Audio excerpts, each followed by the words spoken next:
काल 2:30-3 वाजता रिझल्ट लागला आणि सगळ्यात आनंदाची गोष्ट म्हणजे त्याच माझ्या मित्राचा निशांत देशमुखचा 2:30 वाजता फोन आला आणि त्यावेळी मी बकरी कातरत होतो आमच्या चुलत्यांची बकरी कातरायला चालू होती आणि मी खानातच होतो आणि मग त्यावेळी माझ्या मित्रांनी सांगितले अरे भाई 550 551 रँक आला तुझा रिझल्ट लागणार होते याची कल्पना होती पण मग 21 ला लागतोय का 22 ला लागतोय याबद्दल काय माहित नव्हतं पण मग लागून गेला इव्हेंच्युअली तर मग तेच होते की यार की इथं असताना बकऱ्यांच्या सोबतच असताना रिझल्ट लागला हे खूप भारी मला खूप छान जाताना राधिका भिडेच्या समोरून मला फोन चोरीला गेला हाताने काढून घेऊन गेले ऍक्च्युली आता ही गोष्ट म्हणजे मी घरी अजून आई वडिलांना आणि दादाला सांगितलेलं नाहीये त्यांना एवढं सांगितलं की मला फोन बंद पडलाय गेल्यावर पण तू पोलीस स्टेशनला गेला तिथं पण काय झालं होतं ऍक्च्युली म्हणजे सुरुवातीला आम्ही पोलीस स्टेशनला गेल्यानंतर त्यांनी तर आम्हाला काय म्हणजे भावच नाही दिला मला ठीक आहे जावा म्हणजे त्यांच्याशी नॉर्मल सिच्युएशन मला आता ह्या पोलिसांना सांगायचंय की तुम्ही ज्याची तक्रार घेतली नाही ना तो आता IPS अधिकारी झालाय लक्षात ठेवा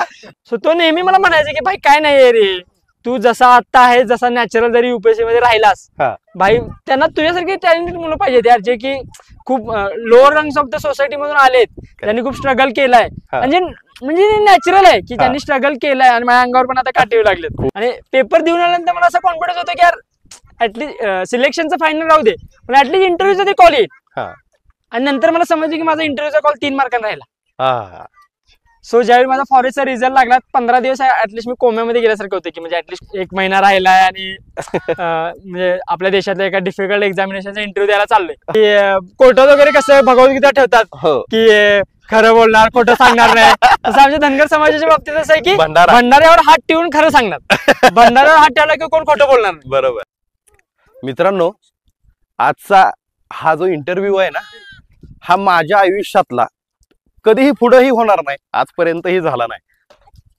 इतका अविस्मरणीय असा इंटरव्ह्यू ठरणार आहे कारण मी इथं आल्यापासून माझ्या अंगावरचा शहारा जातच नाही खरं सांगतो तुम्हाला मला काटा फुटलाय अंगावरती तो जातच नाही त्याचं कारण पण तसंच आहे काल आपल्या भारताला नव्या अधिकाऱ्यांची फौज मिळाली त्याच्यामध्ये IPS IAS IRS अशा अनेक अधिकाऱ्यांची फौज आपल्या भारतासाठी सेवेत रुजू होते त्याच्यामध्ये IPS म्हणून जे तरुण अधिकारी या देशाला मिळालेले आहेत त्याच्यामध्ये कोल्हापूर जिल्ह्यातला कागल गावचा कागल तालुक्यातील यमगे गाव या गावातील बिरदेव सिद्धप्पा ढोणे या तरुणानं जे कमाल केली ना तुम्ही विचारांच्या पलीकडे आहे निकाल लागलाय बिरदेवला शुभेच्छांचा पाऊस शुभेच्छांचा वर्षाव होतोय आणि बिरदेव कुठे आहे माहित आहे तुम्हाला बिरदेव आहे त्याच्या मामांबरोबर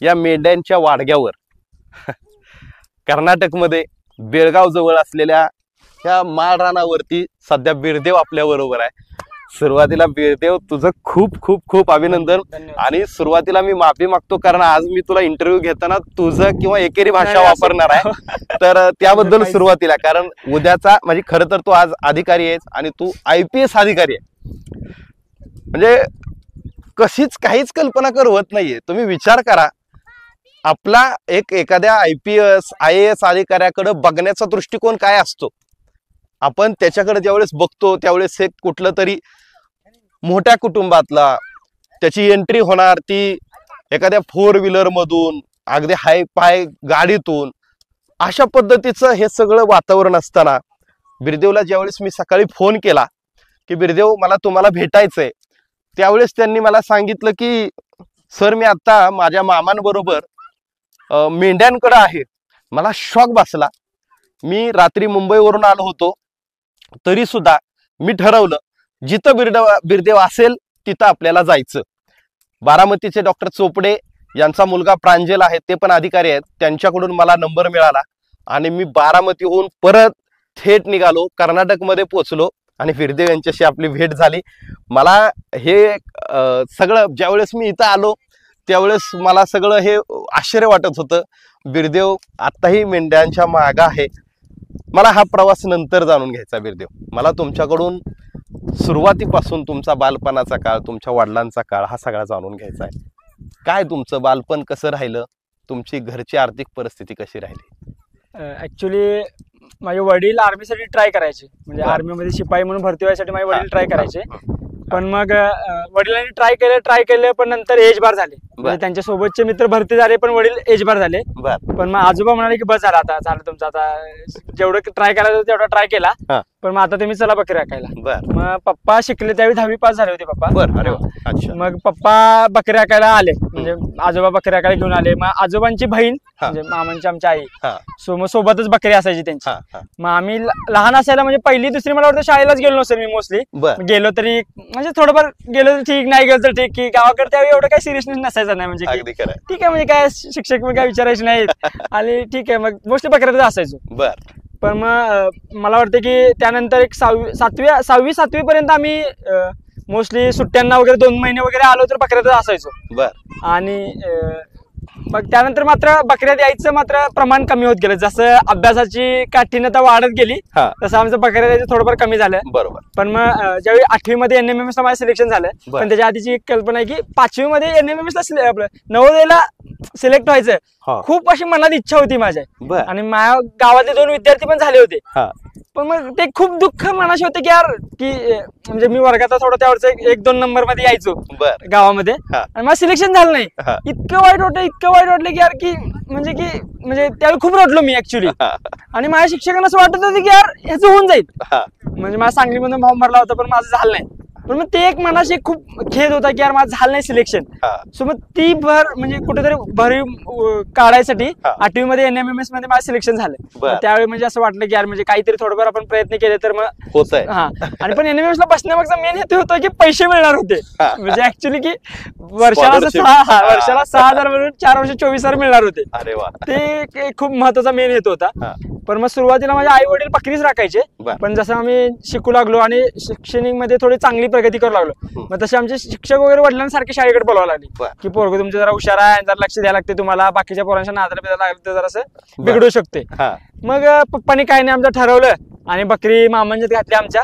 आणि आई आणि बाबा दोघं पण गावाकडे शिफ्ट झाले 8वीला वगैरे 7वी 8वीला वगैरे. मग त्यानंतर मग एक एकर शेती वगैरे आहे आमची. मग आई वगैरे रोजंदारी कामाला वगैरे जायचे शेतात वगैरे दुसऱ्याच्या, आणि वडील मग शेती वगैरे करायचे. पण मग त्यानंतर मग 8वी नंतर 8वी 9वी 10वी माझं गावाचं शिक्षण झालं जय महाराष्ट्र विद्यालय MG मध्ये. आणि प्राथमिक शिक्षण पण जिल्हा परिषदच्या शाळेमध्ये झालं 7वी पर्यंत. त्यानंतर 10वी मध्ये मग 96% पडले मला. आणि मग आतापर्यंत म्हणजे की मला त्यावेळी 10वीला 96% पडल्यानंतर राजेंद्र तरडांचं पण लेटर आले होते. त्यावेळी ते आय थिंक शिक्षण मंत्री वगैरे काहीतरी होते. हा, सो मग ते आमच्या गावातल्या मुख्याध्यापकांना खूपच भारी वाटलं की यार म्हणजे आतापर्यंत कोणती कधी शाळेला मिळालं होतं की शिक्षण मंत्र्यांचं कधी काय लेटर येते काय म्हणते कधी. मग ते शाळेत अजून आमच्या फाईलला मला ओरिजिनल पण नाही दिले त्यांनी मला त्याची कलर कॉपी दिली की असं ते शाळेच्या रेकॉर्डला म्हणून. आणि मग ते झालं माझ्यासाठी खूप चांगलं होतं. पण मग ज्युनियर कॉलेजला ऍडमिशन कुठे घ्यायचं, म्हणजे सत्कार वगैरे भरपूर झाले माझे 11वी, म्हणजे बाबा धनगराचा मुलगा इतके चांगले पर्सेंटेज वगैरे मिळाले. पण एका अडचणीत असलेल्या व्यक्तीला सत्काराची म्हणजे सत्काराची अपेक्षा नसते ना त्यावेळी की बाबा मदतीचे 2 हात पुढे येतील कुणाची अशी अपेक्षा असते. पण इतके भरपूर सत्कार झाले पण कुणीच का फक्त आश्वासने झाले, आश्वासने पाण्याप्रमाणे ते निघून गेली. बरोबर. पण मग त्यानंतर रविराई चॅरिटेबल ट्रस्ट म्हणून एक आहे उजळाईवाडी कोल्हापूरची, त्यांनी मला 11-12ला दत्तक घेतलं. त्याचसोबत कोण ट्रस्टचे अध्यक्ष होते? ट्रस्टचे अध्यक्ष आय थिंक त्यांचं नाव मला आठवत नाही, पण त्यांनी दत्तक घेतलं. त्यांनी मला 11-12 दत्तक घेतलं. दरवर्षी 2 कपड्याचे जोड, पुस्तक, वह्या आणि शाळेची काय असेल ती फी कॉलेजची. आणि त्याचसोबत MSCBचे त्यावेळी मला वाटतं एक्झिक्युटिव्ह इंजिनियर होते राजेंद्र हजारे म्हणून. आणि सबऑर्डिनेट इंजिनियर्स असोसिएशन म्हणून कोल्हापूर ताराबाई पार्क मध्ये त्यांची असोसिएशन आहे. तर त्या असोसिएशन थ्रू मला त्यांनी 11वी आणि 12वीला पण हेल्प केली. आणि त्या राजेंद्र हजारे सरांनी स्वतःवर रिस्क घेऊन स्वतः ऍज अ गॅरेंटर बनले माझ्यासाठी की एज्युकेशन लोन साठी. आणि मग 12वी झाली माझी. राजेंद्र हजारे. आणि 12वीची माझी बोर्डची एक्झाम झाली. आणि मला ऍक्च्युली CETची प्रिपरेशन करायची होती, पण काही गंध वगैरे नव्हता मला. म्हणजे प्रिपरेशन करायचं होतं पण मग करायचंय तर मग करायचं कसं याचं काही माहित नव्हतं. सो तो मी गंध सोडून ठेवला आणि 11-12ला शिवराज विद्यालय ज्युनियर कॉलेज मुरगुड मध्ये, जे माझ्या गावापासून 3-4 किलोमीटर होतं. रोज सायकलनं वगैरे जायचो मी. सो मग ते झालं. आणि मग आता मला असं वाटत होतं की यार माझं मॅथ्स खूप चांगलं होतं, की मॅथ्स मला खूप भारी आवडायचं. 10वीत मला मॅथ्सला 100पैकी 100 पण पडले होते. आणि मॅथ्स खूप आवडायचं मला. सो मग बायोमध्ये ऍक्च्युली मला बायोला म्हणजे असं म्हणायला नाही पाहिजे ऑन रेकॉर्ड, पण ऍक्च्युली मला पण इंटरेस्ट नव्हता आणि टीचर पण तसेच भेटत गेले. ऍक्च्युली बॉटनीच्या मॅडम खूप चांगल्या होत्या, आमच्या गावालाच मॅडम होत्या, पण ते माझ्या आवाक्याच्या बाहेर होतं आणि दुर्लक्ष होत गेलं. म्हणजे ते कसं की खूप जास्त एकाच्या गोष्टीची आवड आणि एखाद्या गोष्टीला आवड नव्हती. मग सो ते झाले की मग 12वी नंतर सीईटीला 162 मार्क पडले आणि पुण्याच्या कॉलेज ऑफ इंजिनिअरिंग मध्ये माझं ऍडमिशन झालं 2016 मध्ये. अच्छा. सो 2016 मध्ये ऍडमिशन झाल्यानंतर मला कॉर्पोरेट सोशल रिस्पॉन्सिबिलिटी म्हणजे CSR थ्रू की फाउंडेशन फॉर एक्सलन्स आणि कॅल्सॉफ्ट इंडियाने 2 स्कॉलरशिप मला दिल्या. बर. आणि मग त्यातून माझ्या कॉलेजचा सगळा खर्च निघू लागला. त्यासोबत मी कमवा आणि शिका योजनेअंतर्गत कॉलेजच्या स्कॉलरशिप सेक्शन मध्ये काम करू लागलो. बर. म्हणजे विद्यार्थ्यांच्या स्कॉलरशिपचे फॉर्म छाननी करणे. मग ते मला रोज एका तासाला 60 रुपये द्यायचे. अच्छा. सो मग माझ्या कॉलेजच्या फी सोबत माझ्या जेवणाचा आणि कॉलेजची जर हॉस्टेलची फी खूप जास्त होती आमच्या.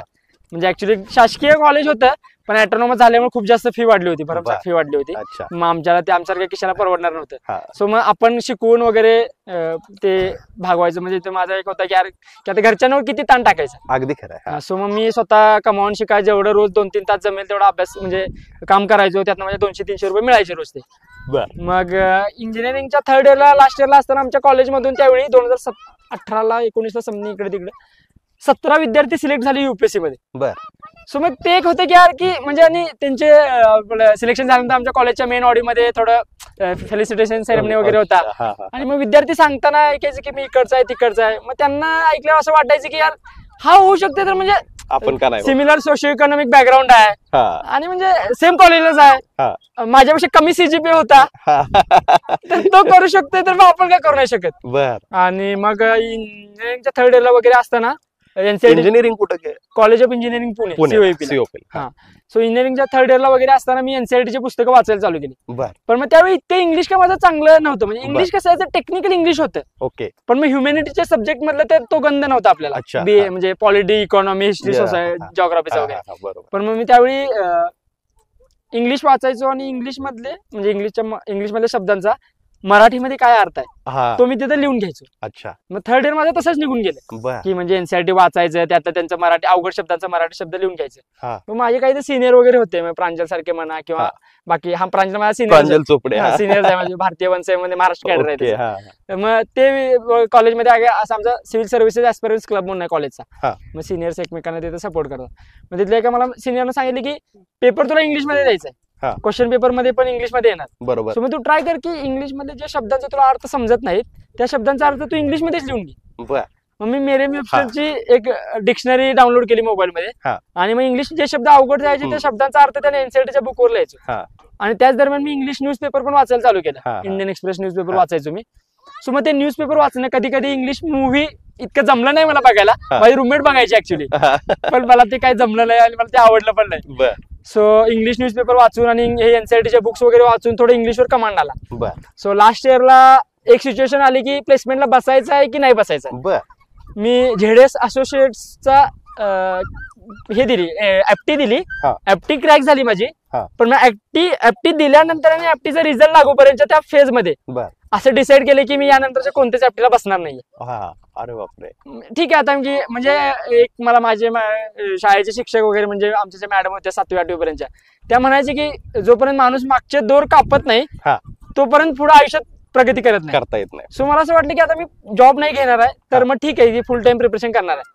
मग मीनवाईल माझा भाऊ जो वासुदेव डोने तो आर्मी मध्ये सिलेक्ट झाला शिपाई म्हणून, म्हणजे टेक्निकल मधून. सो मग फायनान्शियली इतकं काय म्हणजे आधीच्या पेक्षा थोडीशी इम्प्रुव्हमेंट झाली होती. बरोबर. की बाबा आता फायनान्शियल स्ट्रेस माझ्या डोक्यावर नव्हता. जर दादा भरती झाला नसतं तर मला जॉब घेणं कंपल्सरी होतं. सो माझ्यासाठी मला वाटतं की देव कुठेतरी माझी परीक्षा बघत होता, कुठेतरी हेल्प करत होता, जे आहे की म्हणजे फॉर्च्यून फेवर्स द ब्रेव्ह असं काहीतरी ती कन्सेप्ट आहे. सो तसं काहीतरी होत होतं माझ्या बाबतीत. सो दादा भरती झाला. त्यानंतर मग 20 मध्ये लॉकडाऊन पडला अचानक. आणि मग मीनवाईल मग काय करायचं म्हणून मी इंडिया पोस्ट मध्ये डाक सेवक म्हणून जॉब रुजू केला. भारतीय डाक सेवेमध्ये आमच्या गावाचं इथे गंगापूर पोस्ट ऑफिस म्हणून आहे, तिथे मी डाक सेवक म्हणून जॉब जॉईन केला पोस्टमनचा. मग तिथून मला 1 वर्ष नोकरी केली, 11 महिने 10-11 महिने वगैरे केले. मग तो जॉब मी एप्रिल 2021 मध्ये सोडला. मग मीनवाल मी कॉलेजमध्ये असताना माझा मित्र म्हणजे आमचं कसं बोटलो आहे कॉलेजचा, मग माझा ऑर्गनायझर होता अक्षय सोळंकर म्हणून, तो बारामतीचा आहे. आणि तो माझा KB होता, कायक वॅलेट ऑर्गनायझर होता. खूप चांगली मैत्री झाली. मैत्रीचं रूपांतर भावामध्ये रूपांतर झाला, माझा मोठा भावासारखा झाला. तो माझ्यापेक्षा 2 वर्ष सिनियर होता, पास आउट झाला, चांगला त्याला जॉब मिळाला. मग त्याचा असं इच्छा होते की यार म्हणजे आपल्या म्हणजे अडचणीतले विद्यार्थी येतात त्यांना हेल्प करायला पाहिजे. आपण एकाला हेल्प केली तर तो मोठा अजून 10 जणांना हेल्प करू शकतो. सो मग तो मला दादा माझा थोडं पैसे पाठवायचा आणि अक्षय मला थोडं पैसे पाठवायचा. वा. सो मग ते एक होते की ते दोन्ही गोष्टी जुळत गेल्या मला. मग मार्च 2021 मध्ये मी जॉब सोडला. एप्रिल 2021 मध्ये मला युपीएससीच्या कोचिंगसाठी जायचं होतं. पण माझा कॉलेजचा रूममेट होता जय पाटील म्हणून मंगळवेढ्याचा, 4 वर्ष माझा रूममेट होता. बरोबर. तो आणि वैभव पिंपरे म्हणून हिंगोलीचा. अच्छा. आणि माझे तिघेही रूममेट कॉम्प्युटर इंजिनिअरचे होते, पण मी सिव्हिल इंजिनिअरिंगचा होतो. सो ते होते. आणि जयचे आजोबा बीटी पाटील सर म्हणून मंगळवेढ्याच्या एका शिक्षण संस्थेमध्ये प्राचार्य होते. मग त्यांनी आम्ही म्हणजे थोडं घरगुती संबंध पण आमचे झाले होते. आणि जयला पण माझी घरची सगळी परिस्थिती कळाली होती की असा आहे आणि मुलगा इतक्या परिस्थितीतून पण आलाय. मग घरी त्यांच्या माझ्यासारखं डिस्कशन व्हायचं. मग आजोबा प्राचार्य असल्यामुळे त्यांचे एक विद्यार्थी होते पुण्यामध्ये, अजित शहा म्हणून. त्यांची यंत्र हार्वेस्टची कंपनी आहे पुण्यामध्ये, आरटीओ जवळ. मग त्यांच्याकडे बोलणी केली होती की असा एक विद्यार्थी आहे आणि त्या विद्यार्थ्याला कधी फायनान्शियल गरज पडली तर तुला मदत करावी लागेल म्हणून. मग त्यांनी पण काही सरांचा शब्द नाही पाडला. आणि ज्यावेळी मी आणि जय म्हणजे आजोबांचा नातू आणि मी एकत्र युपीएससी प्रिपरेशन करायला दिल्लीसाठी निघून गेलो एप्रिल 2021 मध्ये. आणि मग अजित शहा सरांनी मला त्यावेळी एका फोनवर 2,35,000 रुपये अकाउंटवर जमा केले. सो मग ते काय नाव त्यांचं? अजित शहा म्हणून यंत्र हार्वेस्ट कंपनी आहे त्यांची पुण्यामध्ये. सो मग ते एक होते की यार आपल्यासाठी भरपूर लोक हेल्प करू लागले आपल्याला, त्याच्यामुळे जबाबदारी वाढली. म्हणजे रिस्पॉन्सिबिलिटी म्हणजे ऍक्च्युली असं होतं की माझ्या घरून मला काहीच ताण नव्हता. म्हणजे घरून मला कधीच विचारलं नाही की तू 10वी झाल्यानंतर काय करणार आहेस. बरोबर. तो निर्णय मलाच घ्यावा लागला. अच्छा. 12वी झाल्यानंतर काय करणार आहेस म्हणजे ऍक्च्युली असं होतं की घरच्यांना विचारलं तर घरचे म्हणाले काय आता तू शिकलाय ज्यादा की आम्ही ज्यादा शिकलोय, अशी परिस्थिती होती. सो निर्णय सगळे माझ्याकडे होते की माणसाला असं म्हटलं जातंय की जास्त दबाव दिला की माणूस इरिस्पॉन्सिबल बनतो आणि कमी ताण असला की माणूस जास्त रिस्पॉन्सिबल बनतो. सो माझ्या तसं घडत गेलं, जबाबदारी वाढत गेल्या. सो दिल्लीमध्ये नेक्स्ट आयएस क्लास जॉईन केला मी.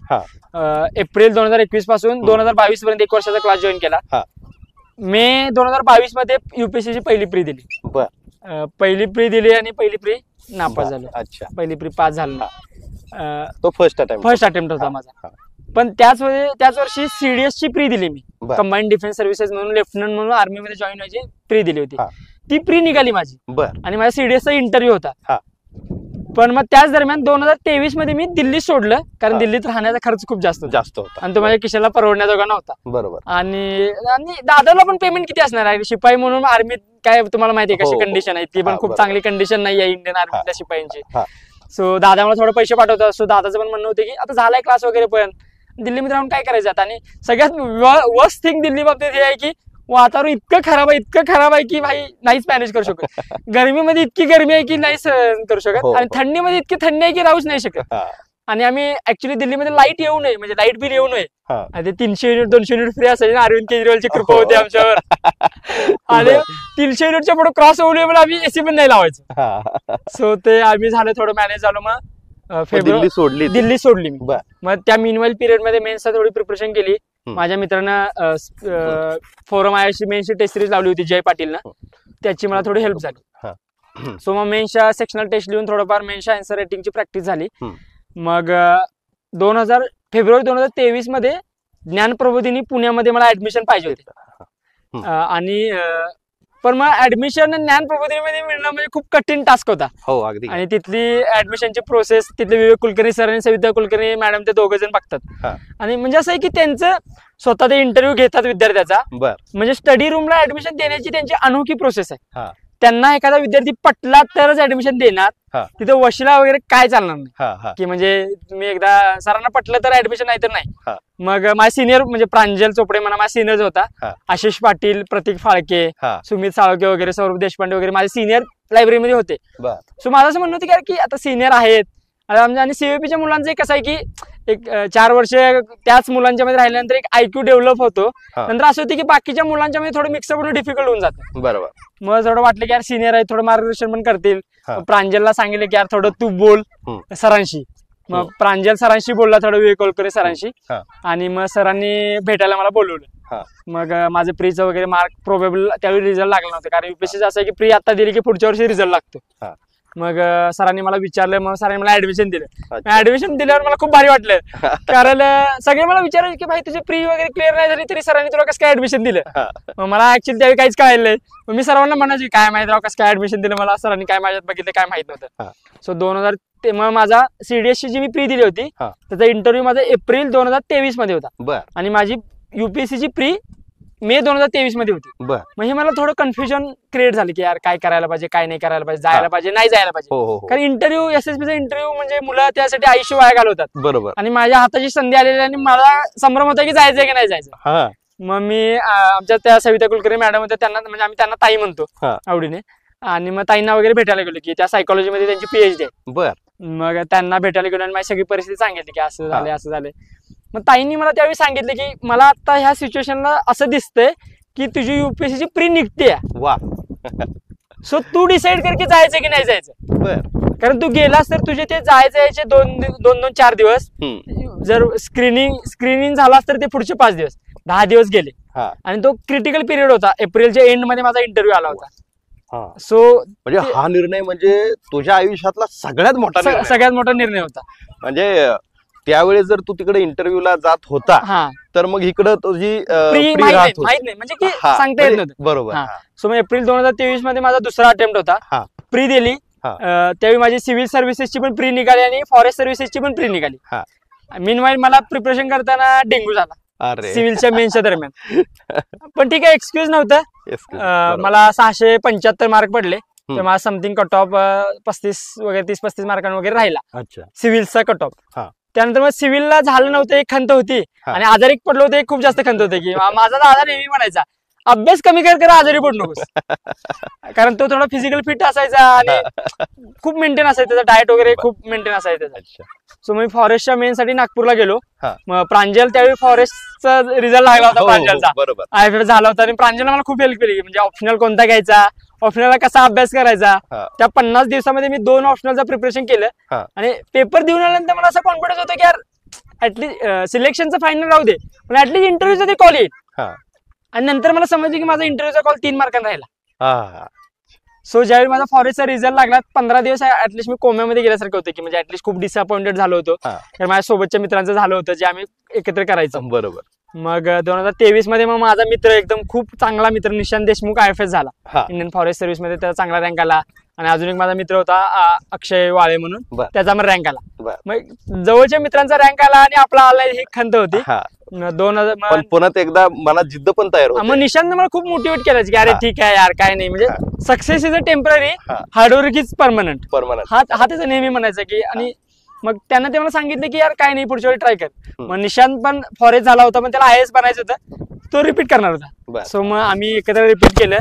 त्याची पण प्री निघाली, तो तर मास्टरच होता प्रीचा. माझी पण प्री निघाली. मग प्री झाल्यानंतर माझं मुंबईला मेन्सला द्यायला गेलो आम्ही. त्यावेळी मुंबईला मेन्स दिली. मागच्या वेळी माझा ऑप्शनल खराब झाला होता. 2023 ला ऑप्शनलला मार्क कमी पडले होते, 215 पडले होते मला. जर मला ऑप्शनलला मार्क मिळाले असते 250 वगैरे तर त्याच वेळी मी इंटरव्ह्यू दिला असता. पण मला ऑप्शनल अनफॉर्च्युनेटली माझा पेपर 2 चा अभ्यास झाला नव्हता. सो माझं गंड होते. सो मग 2024च्या मेन्सला मी ऑप्शनल इतका भारी केला होता की खूप भारी केला होता. आणि GS चा मी फक्त एकच पेपर मेन्सचा फुल लेन लिहिला होता, GS 1 चा. त्यानंतर मी कोणते GS चे पेपर लिहिले नव्हते, पण ऑप्शनलचे मी 9 पैकी 7 वगैरे पेपर लिहिले होते. कारण ऑप्शनल मध्ये थोडंसं मला की बॅकफुटवर आहे असं वाटत होतं. पण अनफॉर्च्युनेटली असं झालं की GS चे पेपर माझे सगळे कव्हर झाले, एसे पण ठीकठाक गेला होता. पेपर 1 ऑप्शनलचा पण चांगला गेला होता, जो की माझा स्ट्रॉंग पॉईंट होता.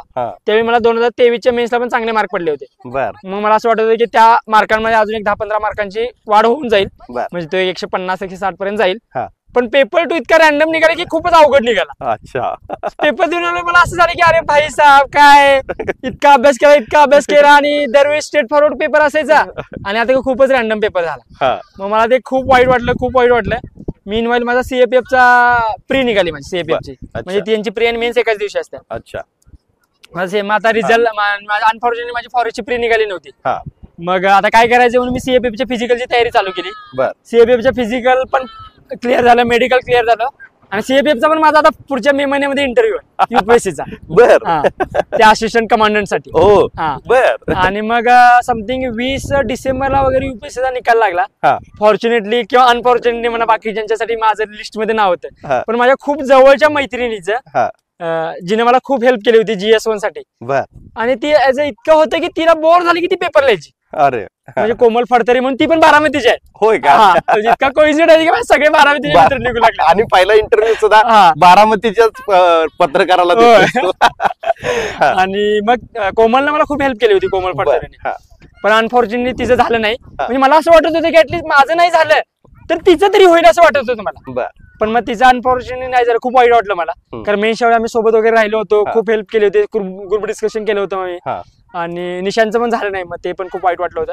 पण रिझल्ट लागल्यानंतर 20 डिसेंबरला इंटरव्ह्यूचं शेड्यूल बाहेर पडलं. पण लकीली म्हणा किंवा अनलकीली म्हणा, एका महिन्यातच 20 जानेवारीला माझी डेट आली. मग इतकी म्हणजे थोडीशी टरकली तर होतीच की भाई. पण मग निशांत माझ्यासोबत होता. म्हणजे या जर्नीमध्ये निशांत देशमुख नावाची व्यक्ती कॉन्स्टंट माझ्यासोबत होती. त्याला इंटरव्ह्यूला खूप चांगले मार्क होते. आणि मग निशांत माझ्यासोबत कॉन्स्टंट होता. त्याच्या अंगावरचे शहारे खरं तर बघण्यासारखे आहेत. ही सोपी गोष्ट नाहीये मित्रांनो. म्हणजे हा जो प्रसंग आहे ना, मी आल्यापासून माझ्या अंगावरचा शहारा जात नाही. तो एक एक प्रसंग त्याच्या आयुष्यामध्ये जे जे काही घडलंय ना, हे सगळं आदर्श म्हणजे एखाद्या सिनेमा सारखं वाटतंय मला. सगळं ही स्टोरी सगळी सांगतोय मी, तुला कट करणार नाही पुढे आपण. आणि मग त्यानंतर मग निशांत मला म्हणजे म्हणजे युपीएससीचा इंटरव्ह्यूचं शेड्यूल आलं. आणि मग निशांत मला म्हणायचं, अरे बाई काय नसते, जितका लवकर इंटरव्ह्यूची डेट येईल तितकं बाहेर असते. कारण पॅनल मेंबर पण फ्रेश असतात, त्यांना पण मोटिवेटेड असतात, आणि नवीन मुलं असतात, त्यामुळे क्वेश्चन पण वेगवेगळे असतात. आणि डॅब बेस्ट इंटरव्ह्यू वगैरे होते. सो मग बाकीचे मग विवेक कुलकर्णी सर ज्ञान प्रबोधिनीमध्ये थोडे मॉक इंटरव्ह्यू वगैरे व्हायचे, त्यांची प्रेरणा बॅच वगैरे लावली होती मी. त्यानंतर मग महेश भागवत सरांचा, जे आय थिंक आयजी आहे तेलंगणामध्ये, बरोबर, ते महाराष्ट्रातल्या आणि तेलंगणा किंवा ऑल ओव्हर इंडियातल्या मुलांना मेंटरिंग वगैरे करतात. त्या एका ग्रुपमध्ये मी ऍड झालो, इंटरव्ह्यूचं मटेरियल वगैरे मला मिळालं. मग त्या दरम्यान युनिक अकॅडमीचे प्रवीण चव्हाण सर म्हणून, म्हणजे मी स्पेसिफिकली मेन्शन करतोय, आपल्या गावाकडच्या मुलांना कसं असते की ऍक्च्युअली काय पाहिजे काय नसतं हे माहित नसते. बरोबर. मग प्रवीण चव्हाण सर असं होते की म्हणजे निशांतने मला सांगितलं होतं, आणि कोमल पण फॉरेस्टची इंटरव्ह्यू देऊन आली होती. तिने पण सांगितलं होतं, प्रांजलने पण सांगितलं होतं की प्रवीण सरांच्या सोबत जाऊन ये. मग मी प्रवीण सरांच्या सोबत गेलो सुरुवातीला भेटायला. नाईट पॅन्टवरच गेलो मी सुरुवातीला पहिल्यांदा भेटायला.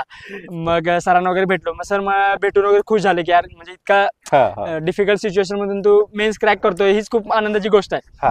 मग सरांनी मला सांगितलं की आपण काय करूया, डॅफ ब्रेक करूया आणि छोटे छोटे पॉइंटवर तुझे मिनी 1-on-1 मॉक घेऊया.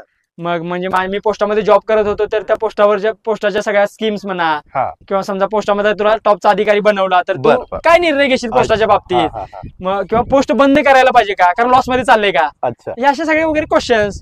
किंवा माझी हॉबी होती शिप अँड गोट रिअरिंग बद्दल, म्हणजे मेंढपाळ म्हणजे माझी हॉबी टाकली होती मी डिटेल ऍप्लिकेशन फॉर्म मध्ये.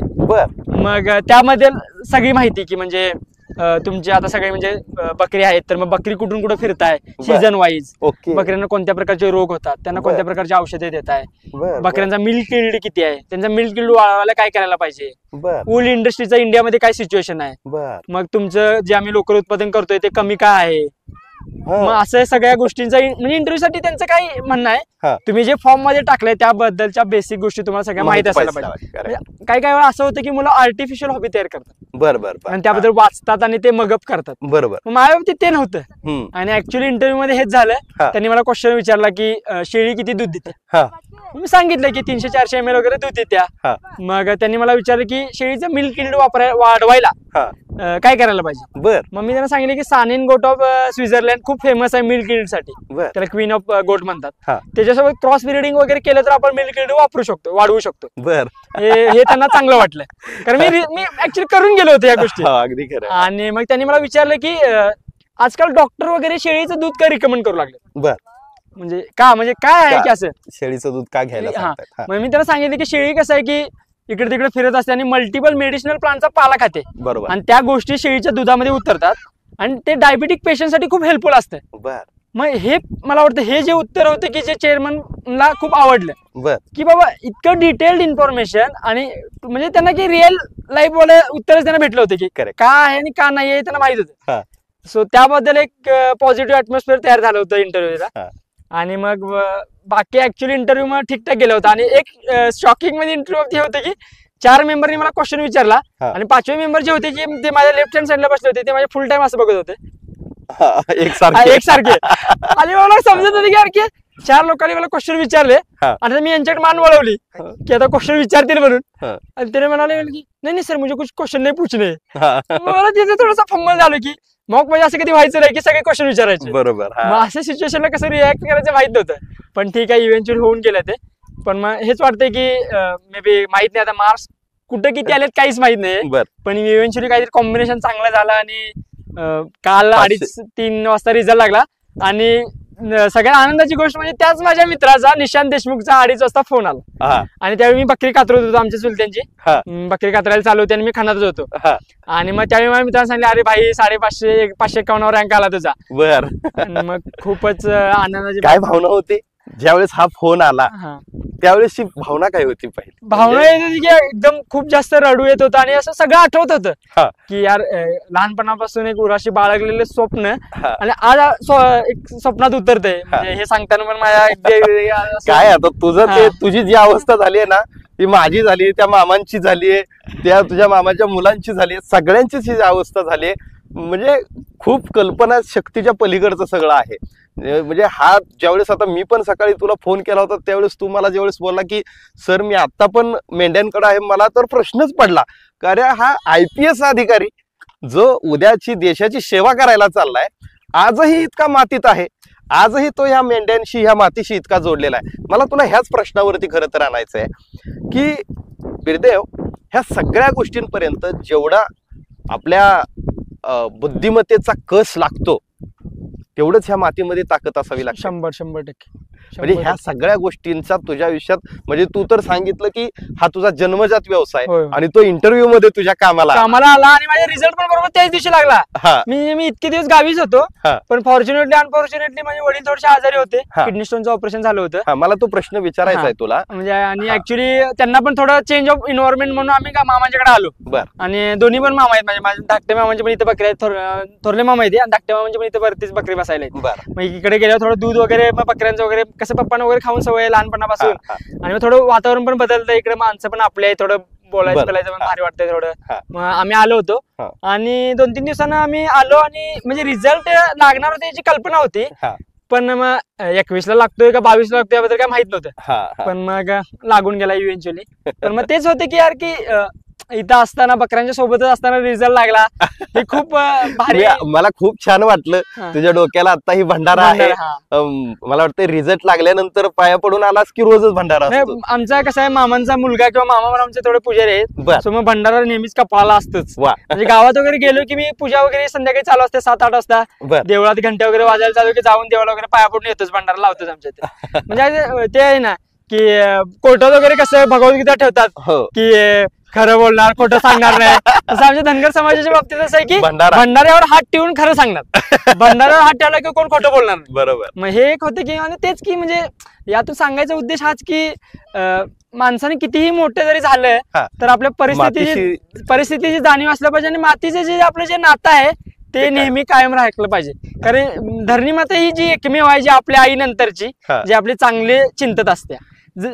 काय आता ह्या शब्दांना म्हणजे कुठे ते शब्द आहेत की अगदी एखाद्या म्हणजे कुठल्याच माझ्या आजपर्यंतच्या कोशातलं मी सुरुवातीलाच सांगितलं की माझ्या आयुष्यातला हा सगळ्यात शेवटचा असा इंटरव्ह्यू असेल की माझ्याच लक्षात राहणार आहे की म्हणजे तुझ्या डोळ्यातलं पाणी तर मी खरं सांगू का तुला, मी ज्यावेळेस तुला पाहिलं ना मैदानात, ज्यावेळेस तू मला घ्यायला आला होता, मला गाडीतच गहीवरून आलं की मी आज अशा व्यक्तीला भेटतोय की ज्याच्याकडून ह्या देशातली ह्या महाराष्ट्रातली हजारो मुलं त्याच्याकडून शिकणार आहेत, त्याच्याकडून म्हणजे काय म्हणतो इन्स्पायर होणार आहेत आणि पुढे जाणार आहेत.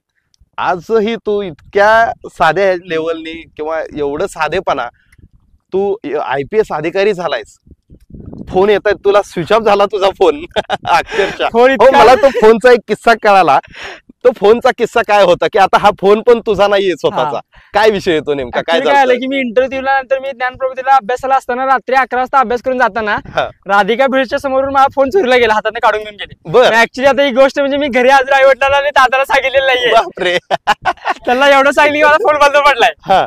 आणि मग माझा एक मित्र मयूर जोडके म्हणून तो बीडचा आहे. अच्छा. सो तो म्हणाला की माझ्यावर दुसरा फोन आहे आणि हा फोन तू वापरू शकतोस. आणि त्यावेळेस असं होतं की यार की थोडं म्हणजे CFF पण माझा इंटरव्ह्यू होता पण माहित नव्हतं. आता UPSC कसं आहे की खूप अनसर्टन आहे की म्हणजे पण यावेळी इंटरव्ह्यू देऊन आल्यानंतर मला एक अशी फिलिंग होती की काहीतरी होऊन जाईल. फोन चोरीला गेल्यावर पण तू पोलीस स्टेशनला गेला, तिथं पण काय झालं होतं? ऍक्च्युली म्हणजे सुरुवातीला आम्ही पोलीस स्टेशनला गेल्यानंतर त्यांनी तर आम्हाला काय म्हणजे भावच नाही दिला. मला ठीक आहे जावा, म्हणजे त्यांच्याशी नॉर्मल सिच्युएशन. मला आता ह्या पोलिसांना सांगायचंय की तुम्ही ज्याची तक्रार घेतली नाही ना तो आता IPS अधिकारी झालाय, लक्षात ठेवा. अर्थात हा गमतीचा भाग आहे, परंतु काय प्रसंग आहे बघा तुम्ही. आज मित्रांनी उभा केला, आई वडिलांचं कष्ट, पै पाहुण्यांची साथ, मातीशी इतकं जोडलेलं नातं, आपल्या व्यवसायाशी इतकं प्रामाणिक असणारा माणूस. म्हणजे आजही भंडाऱ्याचं महत्व काय, IPS झाला असलं तरी काय झालं, अरे माझ्या कपाळाचा भंडारा ही माझी ताकद आहे. म्हणजे जशी हिंदू धर्मात भगवद्गीता ही सर्वोच्च मानली जाते, तसं धनगर समाजामध्ये भंडारा ही सर्वोच्च गोष्ट आहे. भंडारा आला संपला विषय. म्हणजे किती इतकं ग्राउंड वरती कोणी असतं का, तो पण एखादा UPSC क्रॅक केलेला माणूस. आणि मग म्हणून मला माझं पाय जे सकाळी थांबले नाहीत ना, मी मुंबईवरून आलो तरी पण मी म्हटलं की आज बिरदेवला भेटायचंय. बिरदेव कर्नाटकात असू दे नाही तर केरळ असू दे, मी गाडी चालू केली आणि निघालो. मला सार्थक माझ्या खरं तर आयुष्याचं झाल्यासारखं वाटतं की आपण अशा एका व्यक्तीला भेटतोय की तुझ्यासारख्याकडून माझ्यासारख्याला एक खूप प्रेरणा मिळते की आपण किती मातीशी म्हणजे एकनिष्ठ असावं, किंवा आपले प्रयत्न किती येणाऱ्या काळात सुद्धा, म्हणजे भले आता आम्ही ह्या गोष्टी करू शकत नाही, पण मला ज्या क्षेत्रात करिअर करायचंय त्याच्यात सुद्धा प्रयत्न हे न थांबणारी गोष्ट आहे. तुझ्याकडून हे म्हणजे अद्भुत आहे सगळं. मला एक महत्वाचा प्रश्न तुला आता विचारायचा आहे. 2 दिवस झालं तुला फोन येत आहेत, म्हणजे कालपासून. आता गावाकडे पण तयारी झाली असेल, गावाकडचे म्हणजे ऍक्च्युली गावाकडचे काही म्हणजे माझ्या शेजारचे असतील, गावातले काही थोर व्यक्ती असतील, त्यांनी म्हणजे जे गावातले जे काही तरुण विद्यार्थी आहेत की जे तरुण मुलं, ते गावाचं चांगलं होईल असं वाटतंय. अरे मला असं का, आता मी जिथं एका ठिकाणी थांबलो होतो, योगायोगानं तो कागलच तालुका होता, त्यांनी असं सांगितलं की IPS किंवा UPSCचा तालुक्यातलाच पहिला तू आहेस तरुण, असं सांगितलं त्यांनी मला. म्हणजे तिथं तुझी चर्चा चालू होती, मी पाण्याची बाटली घेण्यासाठी थांबलो होतो. तालुक्याचं पण नाव रोशन झालंय. अर्थात तुला आता केडर कोणता आवडेल? ऍक्च्युली असं कसं आहे की मी आता सगळं डिसाइड करायचं आपल्या हातात असतं. टू बी ऑनेस्ट, म्हणजे ऑल इंडिया सर्व्हिसेस मध्ये जातोय, घेणार नक्की घेणार. मला वाटतं हे इथलंच दूध ना शेळ्यांचं. आता तू शेळ्यांच्या दुधाचं एवढं महत्व सांगितलंय आणि मावशींनी एवढं गरम करून आणलेलं दूध आहे शेळ्यांचं, आपण घेऊयात आणि हे शेळ्यांचं दूध घेत आजचा हा इंटरव्ह्यू. मला वाटतं मी खूप लहानपणी शेळ्यांचं दूध पिलं होतं, त्याच्यानंतर आता मला वाटतं तू जे सांगितलं त्याचं महत्व परत सुरू करावं लागेल. 100%. ऍक्च्युली मला कॉलेजमध्ये असताना आमच्या एका सरांनी बोलून घेतलेलं की तू बघ काही रिसर्च पेपर वगैरे पब्लिश करतोस का बघ या गोष्टीवर, की म्हणजे थोडंफार तुमच्या कशा असते घोंगडी थोडी रफ लागतात, त्यामुळे तुमचं मार्केट नाहीये आणि थोडं दुधाला तुमचा वास येतोय, मग या गोष्टीवर थोडं रिसर्च वगैरे करतोस का बघ तू. पण मग या गोष्टीनंतर मला असं समजून आलं की हा वास कसा आहे की मातीमध्ये शेळ्या वगैरे जे लघवी करतात ना त्याच्यामध्ये बसल्यामुळे हा वास येतोय. अच्छा. सो मग फिरतं जे आहे ना, मग काही आम्हाला काही वाटत नाही ते वासाचं, म्हणजे आम्हाला कसं ते आता रुटीन मला काहीच वाटलं नाही, लहानपणापासून कधीच काय वाटलं नाही की वास येते वगैरे काहीच नाही. म्हणजे आता मामाच्या सोबत आम्ही दूध प्यायला वगैरे जाणं म्हणा किंवा काय पण केव्हा मटण कट करताना म्हणा किंवा मटण खाताना म्हणा कधीच काय वाटलं नाही आम्हाला. पण मग बाकीच्या लोकांसाठी असं होतं की वास महत्वाचा नाहीये की, पण त्यामध्ये ते मेडिसिनल प्रॉपर्टीज आहेत ते महत्वाचे आहेत. मग त्या गोष्टीला आपण महत्व दिलं पाहिजे, बाकीच्या गौण गोष्टींच्याकडे दुर्लक्ष करायला पाहिजे. बरोबर. मला आता तेच आहे की येणाऱ्या काळामध्ये आता ट्रेनिंगचं मोस्टली जुलै मध्ये वगैरे फाउंडेशन कोर्स लबासनाला जॉईनिंग होईल. अच्छा. आणि मग तिथून त्यानंतर मग डिसेंबर मध्ये वगैरे नॅशनल पोलीस अकॅडमी हैदराबाद मध्ये ट्रेनिंग IPS ट्रेनिंग चालू आहे. हो. आणि परत ट्रेनिंग ऑफिसर म्हणून मग तुमचं 1.5 वर्ष केडर कुठलं मिळतं ते बहुतेक सरकारच ठरवतं की मोस्टली आमच्याकडून प्रिफरन्सेस मागून घेतात ते. तुला कुठला चॉईस असेल? मला होम केडर म्हणून मी महाराष्ट्र टाकलंय, पण मग महाराष्ट्र किंवा म्हणजे पहिल्या तर माझी सिच्युएशन अशी आहे की ऑल इंडिया सर्व्हिसेस जॉईन करतोय, तर भारतातल्या कोणत्याही देशामध्ये सर्व्ह करायला मला आवडेल राज्यात. कारण या म्हणजे UPSC करण्याचा हेतूच हा होता की to serve for the larger good of the society. म्हणजे जे की आपण सहन केलंय, म्हणजे कसं असतं की लोकांना काय वाटत, लोक आता आपल्यासारख्या साध्या लोकांची काय अपेक्षा असते की यार एखाद्या ऑफिसमध्ये गेलो तर त्यांचं इतकंच म्हणणं असते की यार माझं काहीतरी ऐकून घ्यावं कोणतरी. खरंय. त्यावेळी माझा मोबाईल चुरला गेला तर माझं असं म्हणणं होतं की आता ठीक आहे मग म्हणजे मला एवढं नका का मिळाला पण माझं ऐकून तरी घ्या. परिस्थिती चालते की माझं ऐकून तरी घ्या. मग त्यानंतर पण मग दुसऱ्या दिवशी मात्र माझा मित्र होता मयूर जोडगेंनी, इकडे तिकडे वगैरे त्याचे थोडे जरा कॉन्टॅक्ट पीआर रिलेशन जरा चांगले आहेत, त्याने फोन करून वगैरे मग आम्हाला थोडंसं गेलं. मग आम्ही सगळं तिथे भेटलो, मग आम्ही थोडी दाद घेतली. मग त्याने आमची FIR वगैरे जाणून घेतली. मग त्या पोर्टलवर वगैरे अपलोड केला, पण तो अजून काय भेटला नाही मोबाईल. पण ठीक आहे, त्यांची काही चुकी नाहीये, कारण चोरट्याने काय केलं असेल काय माहित नाही त्याचं. पण मग हेच आहे की म्हणजे शासकीय लोकांचं एवढंच म्हणणं असतंय की यार आम्हाला काहीतरी ऐकून घ्या, काहीतरी दाद द्या. सो मग मी आयुष्यात मग देवाकडून हीच प्रार्थना करतो की जे ग्राउंड टू द सिच्युएशन म्हणजे आत्ता मी राहतोय, भविष्यात पण चांगली जे पद मिळाल्यानंतर पण याच प्रमाणे राहायला हीच देवानं मला संधी द्यावी, हीच मी देवाकडे अपेक्षा करतो. शेवटी काय ते आपल्या हातातच राहणार आहे. पण आतापर्यंतच जे यश आहे ना वीरदेव, हे गगनाला गवसणी घालणं काय असतं हे मात्र तू दाखवून दिलंस. बरेचसे मित्र आहेत तुझे की जे आज तुला संपर्क करतायत. मला ह्या मित्रांनाही सांगायचं, अरे वीरदेवचा आहे ना मोबाईल झालाय स्विच ऑफ. म्हणजे आता योगायोगानं असं की माझ्याकडं हे होतं पॉवर बँक होती, आता पॉवर बँक चार्जिंगला लावलाय. म्हणजे अशी परिस्थिती आता इथं वीरदेवचे इतके कॉल, मी सकाळपासून इथं आल्यानंतर मला ऍड्रेस सापडत नव्हता. आता इथं ह्या बेळगावमध्ये आलो, माळरानाचा परिसर, मी कसा तरी इथं पोचलो आणि वीरदेवचा मोबाईल स्विच ऑफ झाला. एवढी गंमत झाली. पण योगायोग होता की मी अतिशय मनापासून भेटायला आलो. हेच म्हणजे आपली भेट झाली तर हेच होते की तुम्ही खूप मनापासून भेटायला आला होता. आणि भेट तेच असते की म्हणजे आपण किती इंटेन्सिव्हली एखाद्या गोष्टीसाठी इच्छा करत असतोय, म्हणजे ती गोष्ट आपल्याला भेटत राहते. म्हणजे तुमच्या बाबतीत छोट्या क्षणासाठी काय असं ना, माझी भेट होणं ही तुमची खूप बॉटम ऑफ द हार्ट पासून इच्छा होती. किंवा माझी इच्छा काय होती की बाई UPSC मध्ये मला सक्सेस मिळवायची आहे, ती माझी खूप बॉटम ऑफ द हार्ट पासून इच्छा होती. मग ते असते ना की डेस्टिनी तुम्हाला ट्राय करत राहत्या की तुम्हाला तुमच्या डेस्टिनी पर्यंत पोहोचायचं. सो मग त्याच गोष्टी असतात की काय, मला तर खरं मला असं कधीच होत नाही की माझे इंटरव्ह्यू याच्या अगोदरच्या बऱ्याच वेळा माझे प्रश्न कधी थांबत नाही. मी तुझ्या ह्या सगळ्या प्रवासापुढे ना मला अक्षरशः सुचत नाही की आता तुला काय विचारावं. म्हणजे काय, तू किती ग्राउंडचा माणूस आहे, तुझी नॉलेज कॅपॅसिटी काय आहे, तुझी वैचारिक क्षमता काय आहे, ह्या सगळ्या ग्राउंडला धरून तू एवढ्या कुटुंबाशी आजही एवढं एकरूप आहेस. म्हणजे कसलाही त्याच्यात हे नाहीये. तुम्ही गंमत बघा, UPSCचा रिझल्ट झाला, आपण IPS अधिकारी झाल्याची खात्री झाल्यानंतर सुद्धा त्यानं वाडगं सोडलं नाहीये. अजून तो वाडग्यावर आहे. मी म्हटलं अजून किती दिवस. मला तेच सांग ना, आता लोक तुला बोलवणार आहेत, सत्कार करायचा आहे, शुभेच्छा द्यायच्यात तुला, कधी लोकांसाठी उपलब्ध होणार? ऍक्च्युअली तर जायचं तर होतं, पण मग गावातले थोडे जे तरुण की त्यांना असं वाटतं की गावातल्या काही विद्यार्थ्यांनी किंवा आजूबाजूच्या गावातल्या विद्यार्थ्यांनी तुझ्याकडून प्रेरणा घेऊन परत अभ्यासाला चालू करावं. सोबत तुझं जे सेलिब्रेशन आहे ते गावाचं सेलिब्रेशन बनवू दे थोडं. अर्थात बाकीच्या त्या मुलांना पण तुझ्याकडून प्रेरणा होऊ दे. आणि माझा अभ्यास करण्यामागचा पण हेतू हाच होता. म्हणजे मी संकुचित वृत्ती घेऊन अभ्यास चालू केला होता. म्हणजे टू बी ऑनेस्ट की माझं असं होतं की ऍटलीस्ट मी थोडाफार सक्सेसफुल झालं तर माझ्या समाजातली थोडं माझी मुलं जे अजून ज्यांना अजून शिक्षणाचा गंध पण नाहीये, ती मुलं माझ्याकडे बघून ऍटलीस्ट थोडंफार शिकतील तरी. पण माझा आता हे भेटल्यानंतर असं वाटतं की फक्त माझा समाजच नाहीये की जे मागासलेले सगळे जे विद्यार्थी आहेत, आदिवासी आहेत किंवा SC मधले लोक आहेत किंवा अजून मागासवर्गीय आहेत किंवा की जे मराठा समाजामधले किंवा जे ओपन कॅटेगरी मधले ते आर्थिकदृष्ट्या जे दुर्बल लोक आहेत की ज्यांच्याकडे स्वप्न आहे पण बाकीचे सिच्युएशन त्यांना सपोर्ट करत नाही, रोखून ठेवतात. त्यामुळे मला विद्यार्थ्यांना एवढं सांगायचंय की तुमचे जे प्रयत्न आहेत तेच तुम्हाला पुढे घेऊन जाणार आहे. अगदी खरं आहे. माझी पण परिस्थिती तुमच्यासारखीच होती. माझी परिस्थिती म्हणजे एका शब्दात काय आहे तर थांबायचं नाही रेगाड्या, थांबायचं नाही, अजिबात थांबायचं. काय यार, हे सगळं स्वप्न होत असतंय ह्या सगळ्या गोष्टी. आणि आता सत्काराची वगैरे सगळी तयारी होईल. म्हणजे रविवारी मिरवणूक गावाची काढायची अशी प्लॅनिंग चालू आहे. मग तू रविवारी सकाळीच गावाला आहे अशी गावाला सगळ्यांची एक इच्छा आहे. मग आता इतकं आपल्यासाठी करतायचं, त्यांच्या इच्छेला आपण मान दिला पाहिजे.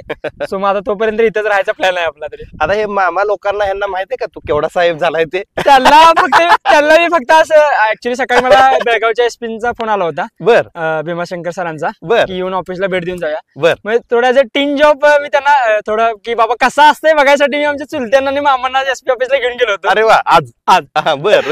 सोबत त्यांना दाखवली की कसं असते काय की अजून एक 3-4-5 वर्षानंतर आपल्याला कोणतरी SP झालं तर अशी सिच्युएशन असेल बाबा, सांगून तरी दिलं. त्यांना इतकं एवढं माहिती आहे की त्यांचा भाचा काहीतरी खूप मोठा अधिकारी झालाय, बर पण किती मोठे म्हणजे त्यांची रिस्पॉन्सिबिलिटी जबाबदारी असतात त्या अधिकाऱ्यांच्यावर हो, किंवा हो, हो. हे अजून कल्पना आलेली नाहीये मला असं अच्छा. वाटतंय. आता बेळगावचे एसपी ज्यांचा तुला फोन आला होता हा. त्यांना कसं समजलं की तू इथं आहेस ऍक्च्युली एका रिपोर्टरने त्यांना फोन केला होता की असा असा मुलगा आहे आणि बेळगाव मध्येच आहे आणि बकऱ्यांच्या ताई राहतोय अजून हा. आणि IPS भेटते त्याला. हा सो मग त्यांनी फोन केला हा आणि सरांनी माझा ऍक्च्युली फोन घेतला. सरांनी मला पुस्तक गिफ्ट पण करून दिलं, वा. फोटो पण काढले माझ्यासोबत आणि सरांनी मला हे पण सांगितलं माझा नंबर आणि सेव्ह करून घ्या, तुझा पण नंबर दे मला. काय म्हणजे हे सगळं मला आहे ना खरं सांगू का, म्हणजे हे सगळं तुझ्या बरोबर बोलल्याच्या नंतर आहे ना माझ्या जवळपास 400 किलोमीटर, मी तुला खरं सांगू का, एक फक्त पाण्याची बाटली घेण्यासाठी एकदा गाडी थांबवली होती मी. बापरे बाप. नॉन स्टॉप मी तुझ्यापर्यंत पोहोचलो, सगळा शीनच गेला. म्हणजे तुझ्यावर बोलायच्या अगोदरच ज्यावेळेस तुला बघितलं ना मी, तुझ्याकडे असलेलं ते वेगळंच तेज आणि अरे म्हटलं अजून पण भंडाऱ्यात फिरणारा पोरगा आहे हा, अजून पण मातीशी एवढा प्रामाणिक आहे आणि एवढं सगळं छान आहे. खूप छान वाटलं मित्रांनो. तुम्हाला सुद्धा बिरदेवचा हा जो इंटरव्ह्यू आहे ना, हा काय एवढ्याच संपणारा त्याचा प्रवास नाही, मला पण माहिती आहे.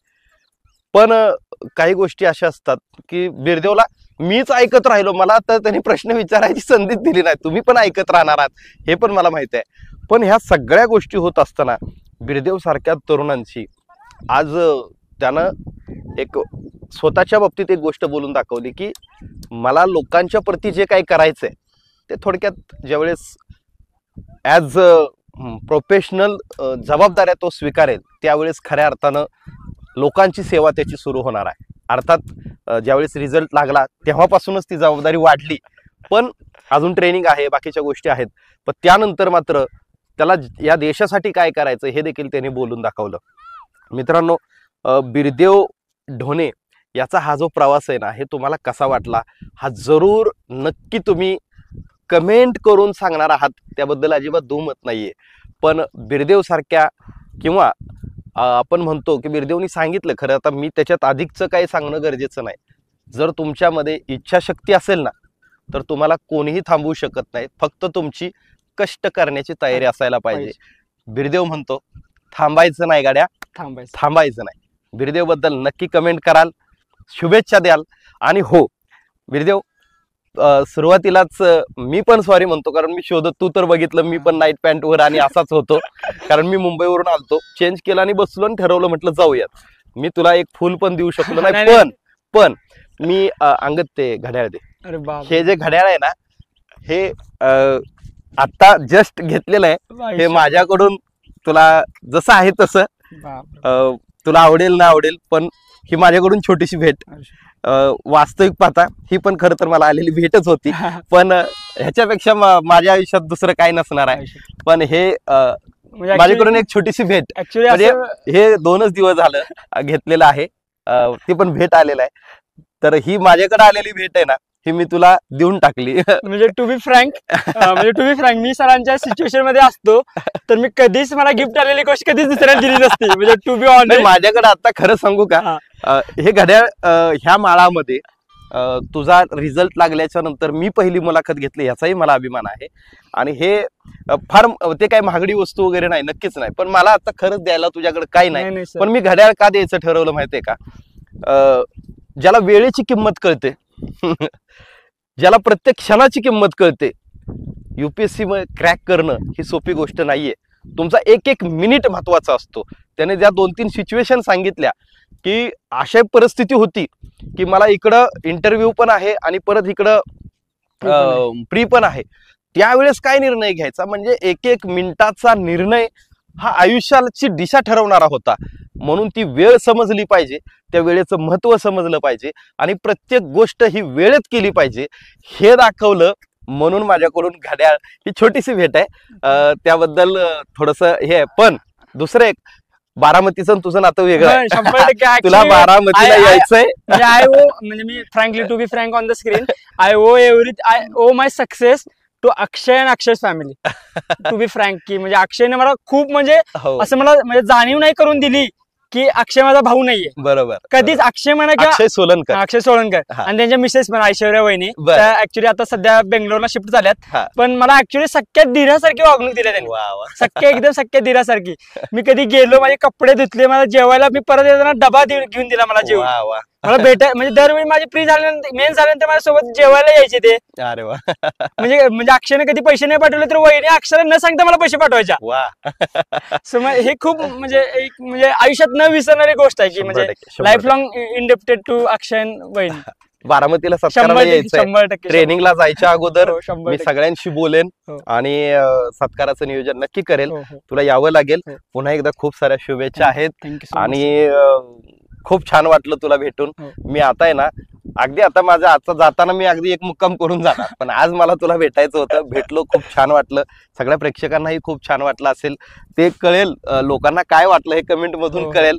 तर आपण त्यांच्याही कमेंटची वाट बघूयात. आणि अक्षयचा हा जो प्रवास आहे हा थक्क करणारा आहे. मला खूप भारावून टाकलं अक्षयनी, त्याच्या ह्या सर्व कुटुंबियांनी. बिरदेव. आणि सॉरी बिरदेव. अक्षय त्याच्या मित्राचं हा. नाव, त्याच्यामुळे ते आलं. हा. बिरदेवनी. ह्या सगळ्या गोष्टी मला खूप चांगल्या वाटल्या. मी तुमच्यापर्यंत पोहोचवण्याचा प्रयत्न केला. मी अधिकचं काहीच केलं नाही. मी फक्त बारामतीवरून बेळगाव पर्यंत पोहोचलो. पण अक्षयचा प्रवास मात्र तुम्हाला एका यशाच्या शिखरावरती पोहोचवू शकतो. त्यामुळं हा सगळा पहा. धन्यवाद.